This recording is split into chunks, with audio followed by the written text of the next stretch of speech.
is one of the best investments you can make. Not only is it gorgeous, but it's the best conductor of heat. Cookware has designed some beautiful pieces for us, and today I'm going to show you how to use it.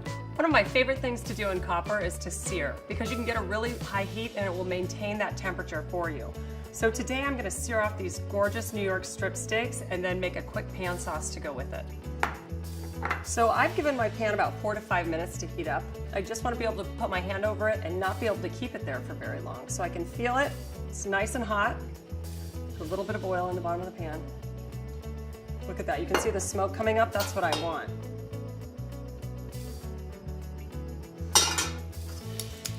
All right, here we go. Gorgeous.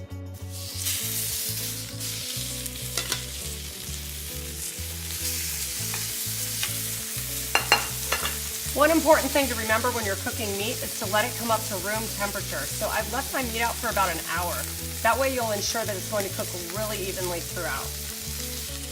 You want to resist the temptation to constantly flip your meat. Just let the copper do its thing. Watch. Gorgeous, gorgeous caramelization and sear on this meat. So all you need, the right temperature in your pan, a little olive oil, salt and pepper, perfect steak. I actually like to caramelize all sides of my steak. There's nothing worse than getting a piece on the side that's not cooked, or if there's a little bit of fat there. So I just turn them on my side, on its side. You might need tongs for this to keep them steady. Okay, these are done. They're really well seared on every side. So I'll let them rest. Of course, anytime you're working with proteins, you want to make sure that you let it rest for at least 5 minutes, up to 10, for that carryover cooking to take effect, and also for those juices to be reabsorbed into the meat. So when you slice it, it doesn't all come out onto your counter. And I'll show you when I'm done making the sauce how we know if it's really ready. All right, and now for our pan sauce. Now you could totally use the same pan I was just using to make your sauce, but because I'm doing a little bit extra with mushrooms and other things, I want a little bit more space. So we'll bring out the saucepan. This is one of my favorite shapes to actually bring to the table. It is so gorgeous, and it's oven safe as well. So anytime you're doing something in this, like grains or the sauce like I am, it would be so beautiful. So my pan's hot. Just add a little bit of butter.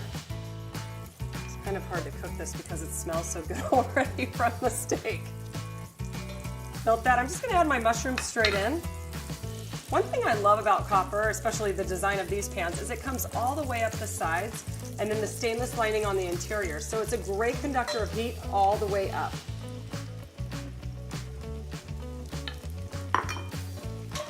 It's such a treat to cook in copper. I like to season as I go, as always. So I'm just going to add a little bit of salt because we'll finish it with a little bit of demi-glace, which is pretty salty as well. Again, you don't need to mess with these too much. Just let the copper do its thing. Just want to get a nice sear on these mushrooms before I add the shallots.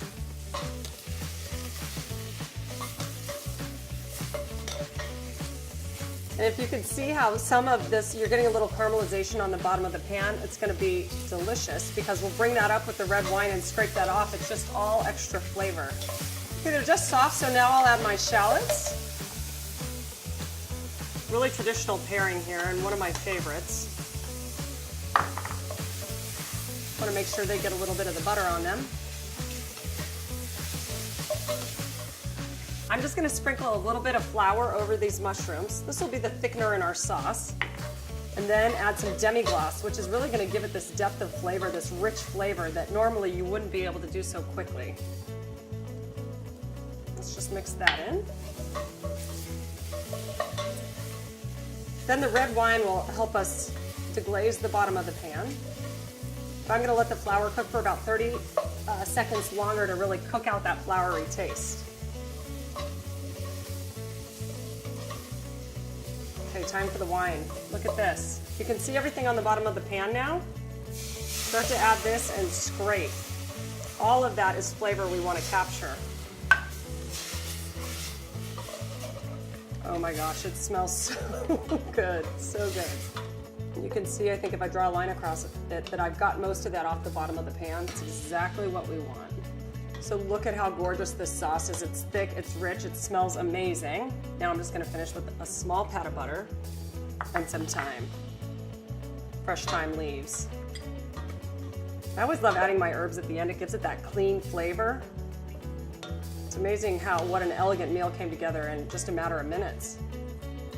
All right, sauce is done. I've let my steak rest. I've sliced it. It looks perfect. So now for the finishing touches. Oh my gosh, this mushroom pan sauce. Just a little bit of that red wine and demi and shallot. Oh, incredible.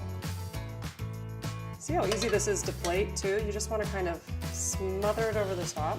And then to finish, I love putting a little bit of flake salt on here and make sure that you kind of distribute it evenly so everybody gets a little bit.